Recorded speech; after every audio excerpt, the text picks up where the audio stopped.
ഇതാ വീട്ടിലേക്ക് കയറുമ്പോൾ തന്നെ യമഹയുടെ ടാങ്ക് അതാണ് കേട്ടോ ലെറ്റർ ബോക്സ് എന്ന് പറയുന്നത്. തുടങ്ങുമ്പോൾ തന്നെ വീടിന്റെ ഫ്രണ്ട് കാണുന്നത് 2 വീലാണ്. ഇവിടെ അങ്ങനെ തുടങ്ങാലോ പരിപാടി. കപ്പാസിറ്റർ കാറിലാണ് സിറ്റ് ഔട്ടുള്ള സോഫ. എന്താ അതൊക്കെ വെറൈറ്റി ആണ്. ഇരിക്കി ഇതേതാണ് ചേതക്കിന്റെ സ്കൂട്ടറാണ് ലൈറ്റ് എന്ന് പറയുന്നത്. ഇത് കത്തും ചേതക്കിലാണ് ഇരിക്കാൻ പോണത് അല്ലേ? ചേതക്കിന്റെ സോഫ. ടീപ്പോയ് ഇതേതാണ്? യമഹയുടെ എഞ്ചിൻ വെച്ചിട്ടുള്ള ടീപ്പോയ്. ക്ലോക്ക് സ്വിഫ്റ്റിന്റെ പ്രഷർ പ്ലേറ്റ് അത് നമുക്ക് അറിയാത്തത് കൊണ്ടാണ്. അതും അതന്നെ സാധനം. അത് അതിന്റെ മേലെ സ്പ്രേ ഗണ്ണ് പെയിന്റിങ്ങിന്റെ അടിപൊളി ഒറിജിനല്. അത് നമ്മുടെ 407 പിസ്റ്റൺ ആണ്.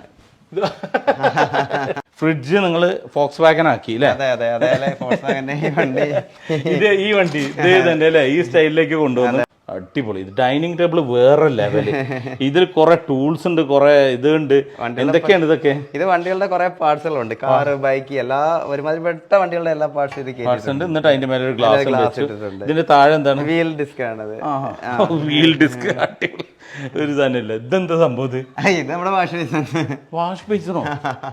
സംഭവം കുഴപ്പമില്ല. എങ്ങനെയാണ് ഇപ്പൊ ഇത് പെട്രോളിന്റെ ഒറിജിനൽ? പെട്രോളിന്റെ നമ്മുടെ പെട്രോൾ പമ്പിലെ നോസില്, നമ്മുടെ പെട്രോൾ അടിക്കുന്ന നോസിലാണ്. അതിനൊക്കെ നമ്മൾ കറക്റ്റ് ചെയ്തിട്ട് ഇതിനെ നമ്മള് വാഷ് ബേസിനകത്ത് സെറ്റ് ചെയ്ത് നമ്മുടെ. അപ്പൊ നമ്മൾ കൈ തൊടാതെ നമുക്ക് ഇതിനകത്ത് കണ്ടില്ല. ഇതായാലും പെടലില്ല.